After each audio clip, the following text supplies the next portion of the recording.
some bargain bars.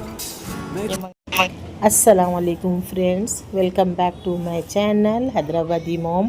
अल्लाह आप सबको खुश रखे, सेहत और सुकून से रखे, आमीन सुम्मा आमीन। चलिए, आज सुबह का पहला काम डाइनिंग टेबल को क्लीन करना है, क्योंकि क्लीन ऑर्गेनाइज टेबल देख करना बहुत अच्छा लगता है, खाने में भी मज़ा आता।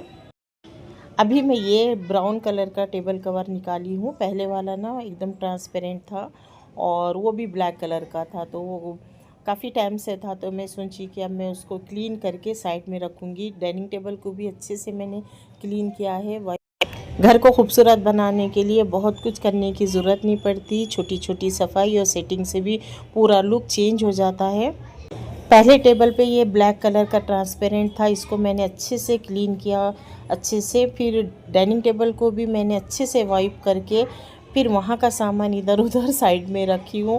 फिर ये टेबल का मैं कवर अच्छे से मैं फोल्ड करके मैं रख दूँगी साइड में। अब ये मैं पहले वाला ब्लैक ट्रांसपेरेंट था, अभी मैं वाइट निकाली हूँ, ये दोनों भी न्यू है। और मैं सोची कि अभी नहीं, ये ब्राउन कलर का ही मुझे काफ़ी अच्छा लग रहा था, तो मैं सोची कि बस इसी को मैं सेट कर दूंगी अच्छे से। डाइनिंग टेबल के कवर अगर अच्छे हो ना, खूबसूरत हो, तो ना डाइनिंग टेबल पे खाने भी अच्छा लगता और उसको सजा हुआ देखना भी अच्छा लगता। तो यहाँ पर मैं ये नेट का निकाली थी, और कैसा लग रहा ज़रूर कमेंट में बताना। अब ऊपर जो जितना भी सामान था ना, मैं निकाल के रखी हूँ साइड में। ये रनर भी मुझे अच्छा लगा, मैं बोली कि चलो इसके ब्राउन के साथ ना गोल्डन कलर काफ़ी अच्छा लग रहा था दोनों कॉम्बिनेशन में, तो फिर मैं सेंटर में इस तरह से रखूँगी। आज सुबह से इतनी सफाई चल रही थी घर में, मैं हर वो चीज़ क्लीन कर रही थी, जैसे सोफ़ा सेट है, डाइनिंग टेबल है और फ्रिज है। मैं इतना ज़्यादा तो शूट नहीं कर सकी, जितना कंफर्टेबल है बस मेरे लिए, मैं जितना शूट कर सकती हूँ ना इजीली, तो बस इतना ही शूट करी हूँ। और यहाँ पर एक एक चीज़ को मैंने अच्छे से वाइप किया है, एक एक चीज़ को, तो फिर अच्छा भी लगता है ना क्लीनिंग होने के बाद जब देखो। अभी यहाँ पर मैं बेड की भी बेडशीट चेंज करके ये ब्लू कलर की कैसी लग रही ज़रूर बताना। और कपड़ा भी इसका इतना अच्छा है, एकदम से किंग साइज़ की बेड पे है ये, और कलर भी बहुत अच्छा है, डार्क कलर है। तो इस तरह से मेरा काम चल रहा था, कंटिन्यूसली मेरा काम चल रहा था इस तरह से। सुबह से सफाई करते करते ना तकरीबन दोपहर तो हो गई थी, 3 से 4 बज गए थे। फिर कुछ ग्रोसरी भी आने का था, तो चलिए मैं बताती हूँ ग्रोसरी में मैंने क्या क्या मंगवाया है।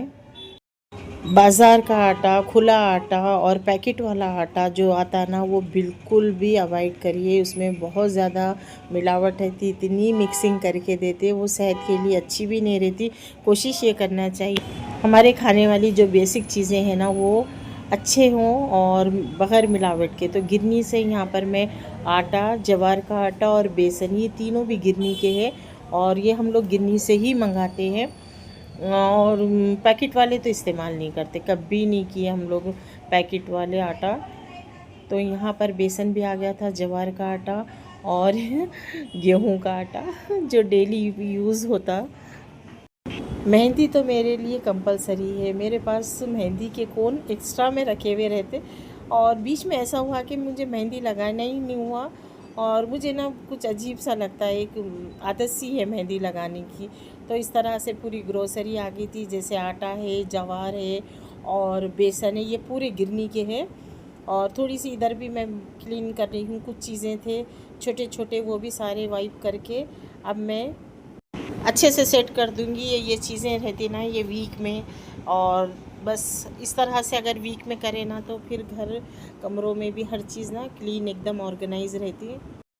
Kitchen, bedroom, dining table, hall, जो जैसे कि इवन बाथरूम भी अगर अच्छे से ऑर्गेनाइज होना, तो सुबह से तो इस तरह से सारी चीज़ें मैं समेट के हर चीज़ पैक करके अभी ये बेडशीट को भी मैं आयरन करूँगी। और ये बेडशीट मैं स्टोरेज सेट कर रही, तो उसमें मैं और एक जो डाइनिंग टेबल का कवर है वो दिखाती हूँ। अंदर वेलवेट है और इस तरह से ब्लू वेलवेट है और ब्राउन कलर की लेस है, 4 साइड लेस लगी हुई है। तो इस तरह का कलेक्शन हो जाता है, एक एक अगर ख़रीद के रखो ना, तो मेरे पास तो इतने मतलब अलग अलग अलग डिज़ाइन है, अलग अलग कलर है डाइनिंग टेबल के। तो चलिए मेरा काम अल्हम्दुलिल्लाह से माशाल्लाह से पूरी क्लीनिंग भी हो गई, डाइनिंग टेबल ऑर्गेनाइज हो गया, और सारी चीज़ें अल्हम्दुलिल्लाह ख़त्म होने के बाद यहाँ पर मैं किचन में आई हूँ और मसाले निकाली हूँ। मसाले मैं आपको बताती हूँ। देखिए इस तरह से एक बड़े साइज़ की जावित्री है, 2 चम्मच धनिया है, साबित धनिया है, 8 से 10 सूखी लाल मिर्च है, बे लीव्स है और ज़ीरा है 1 चमचा, 1 चम्मच है काली मिर्ची, लौंग, इलायची, दालचीनी। ये क्वांटिटी आप देख लीजिए। अब मैं इसको ड्राई रोस्ट नहीं करना है, बस ऐसे ही ग्राइंड कर लूँगी ये मसालों को। ये मसाले वाले कबाब ना इतने ज़्यादा मज़े के बनते हैं, एक बार तो आप लोग ज़रूर ट्राई करना।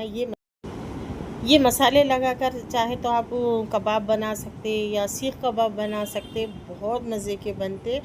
और यहाँ पर 1 किलो की क्वांटिटी के हिसाब से मैं ली हूँ। 1 किलो मटन लेना है तो वो हिसाब से मसाला है ये पूरा। एक मटन मसाला तो रेडी हो गया। अब मैं दूसरा मसाला बनाऊंगी। इसमें डालूंगी खोपरा, जो कि मेरे पास उसका खोपरे का पाउडर रखा हुआ था, मैं 2 चमचे भर के ली हूँ। और ये है 10 से 12 काजू है, इस तरह से डालेंगे। खोपरा और काजू का भी पाउडर बनाकर साइड में रख लेंगे। चलिए दोनों मसाले रेडी हो गए। यहाँ पर है 1 किलो मटन। 1 किलो का मैं मेजरमेंट बता रही हूँ, परफेक्ट है, आप लोग आसानी से बना सकते हैं। तो यहाँ पर मैं अच्छे से धोकर कुकर में डाली हूँ। अब यहाँ पर मसाले डालेंगे। अभी जो मैं फर्स्ट जो मसाला बताई थी मैं, वो पूरा मसाला इसमें डालना है। फिर इसमें खोपरा और काजू का पाउडर इस तरह से ऐड करेंगे। 1 किलो का है ये, पूरा रेशो ना 1 किलो का है। यहाँ पर है देखिए 200 ग्राम चने की दाल, जो मैं पहले से भीगने के लिए रखी थी, तो अच्छे से भीग गई। चने की दाल डालेंगे, 200 ग्राम है। इस तरह से जाएंगे सारे एक के बाद एक। इसमें मैं एक बड़े चमचे से अदरक लहसुन का पेस्ट, हल्दी इस तरह से डालेंगे। हल्दी तो टीस्पून से डालेंगे और नमक तो आप अपने टेस्ट से डालिए, नमक भी ऐड किया है। अब इसमें डालेंगे लाल मिर्च पाउडर।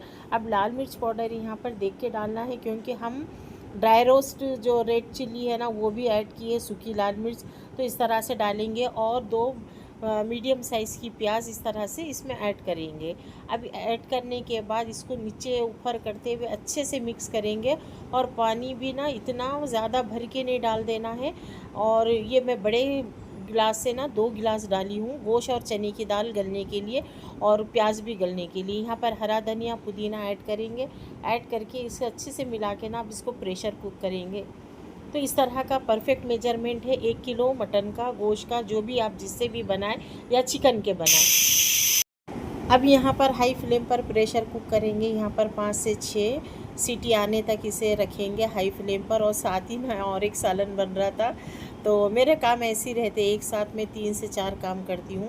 और यहाँ पर सफ़ा बैतुल माल वाले आ गए थे, जो कि मैं पहले से बुक करके रखी थी। तो फिर कपड़ों के 2 थैले थे, तो वो मैं दे दी हूँ। अब यहाँ पर आके देखते कुकर में जैसे ही खोली तो थोड़ा सा पानी था। अब इसे अच्छे से सुखा लेंगे। दाल और गोश्त देखिए कितना अच्छे से गले गया। दाल तो एकदम से मैश होने लगी थी, एकदम से गल गई थी दाल। और खुशबू तो जो आ रही थी ना मसाले की, इतनी ज़बरदस्त। अब बच्चों ने कहा कि मम्मी अगर बना रहे ना तो बस ये मसाले वाले बनाना कबाब। और माशाल्लाह से इतने परफेक्ट मसाले के साथ एक भी चीज़ मैं बाद में कोई भी ऐसा चक्के ऐड नहीं करी, इतने मज़े के बने थे। तो यहाँ पर मैं एक और साथ ही एक लेमन का जूस भी डालेंगे, बड़े साइज़ का था। यहाँ पर अब इसको अच्छे से सूखने देना है, पानी बिल्कुल भी नहीं रखना है। अगर पानी रखेंगे तो कबाब टूट जाते, अच्छे से फ्राई नहीं होते। तो यहाँ पर बहुत अच्छे से पानी सूख गया था और इसमें ही 80% ना गोश्त भी मैश हो गया था, दाल भी। लेकिन जो गोश्त के जो रेशे हैं ना, उसको हम अच्छे से फाइन ग्राइंड करने से ये होता है कि एकदम से सॉफ्ट वाले ज़बरदस्त शामी कबाब बनकर रेडी होते। तो यहाँ पर देखिए इस तरह से मैं पानी को अच्छे से सोख करी हूँ। और अब मैं इसको ठंडा होने दूँगी, उसके बाद डालूँगी। अब यहाँ पर मैं ठंडा होने के लिए रख दी थी, फ्लेम को भी ऑफ़ कर देंगे। अच्छा ठंडा होने के बाद इसको चॉपर में डालेंगे। इस तरह सिर्फ 2 मसालों से बनाए जाने वाले ज़बरदस्त कबाब है। इससे सीख कबाब भी बना सकते हैं और आप इससे इस तरह के गोल वाले कबाब भी बनाकर रेडी कर सकते हैं ना। ये कबाब ना आप दावतों के लिए भी स्पेशल और स्पेशल गेस्ट के लिए फ्राइडे स्पेशल इस तरह से बना के रख सकते हैं। इसको स्टोर आप लोग इस तरह से कबाब बना कर रेडी करके जैसे फ्रीज़ कर लेंगे ना, तो आप आराम से 1 महीने तक रख के खा सकते। जब भी जैसा आपका मूड नहीं है सालन खाने का, आपको पसंद नहीं आ रहा, तो आप लोग फ़ौरन से निकाले, फ्राई करें, पराठों से इंजॉय करें। इस तरह के एक बार ज़रूर ट्राई करिएगा, बहुत मज़े के बने थे। तो चलिए यहाँ पर सारा गोश्त रेडी हो गया था कबाब का। इस तरह से मैं फ़ाइन सा, बिल्कुल फ़ाइन सा पीसना है, और 2 बार में मैं इस तरह से पीसी हूँ। मैं आपको एक बार बता रही हूँ कि 1 किलो मटन हो या 1 किलो बीफ का गोश्त हो या 1 किलो चिकन का, आप ये ना परफेक्ट, मतलब इसका परफेक्ट मेजरमेंट है।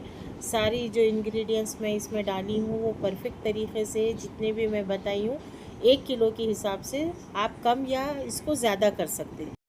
कबाब बनाने के, कबाब के मसाले कुछ अलग अलग तरीक़े से है और बहुत तरीक़ों से बनाए जाते हैं, लेकिन ये वाला आप लोग ज़रूर ट्राई करना। यहाँ पर सारा गोश्त अच्छे से पीस गया था। यहाँ पर मैं 2 अंडे डालूँगी, इसलिए कि अच्छे से बाइंडिंग देने के लिए, कबाब नहीं टूटने के लिए। तो यहाँ पर मैं हरी मिर्ची डाली हूँ 5 से 6 बारीक चॉप करके, बिल्कुल बारीक सा। फिर उसमें हरा धनिया, पुदीना बारीक सा कट करके डालेंगे, और प्याज है, प्याज तो मीडियम साइज़ के मैं 3 से 4 ली थी, क्योंकि कबाब में ना ये मसाला भी अच्छा लगता है, प्याज भी अच्छा लगता। और अंडे इसलिए डालते कि बाइंडिंग के लिए, और अच्छे से मिक्स करेंगे। यहाँ पर नीचे ऊपर करके बहुत अच्छे से मिक्सिंग करना है। और ये लगता है कि अच्छा मिक्स करने के लिए ना हाथ का काम ज़बरदस्त है, क्योंकि हाथ से जो मिक्सिंग होती है ना, तो मैं तो वो समझती हूँ कि नेक्स्ट लेवल पे रहता। यहाँ पर अच्छे से पूरा नीचे ऊपर करके मिक्स हो गया। अब यहाँ पर मैं एक ही साइज़ के पूरे कबाब बनाऊँगी, बहुत ज़्यादा बड़े भी नहीं, मोटे भी नहीं, पतले भी नहीं, एकदम परफेक्ट तरीके से कबाब का शेप देके इस तरह से सारे कबाब रेडी करेंगे। चलिए और एक मैं बताती हूँ कबाब का शेप। इस तरह से लेकर गोल गोल परफेक्ट तरीके से इस तरह से कबाब रेडी करेंगे, तो माशाल्लाह से यहाँ पर 1 किलो में 40 कबाब बनकर रेडी हुए थे इस तरह से।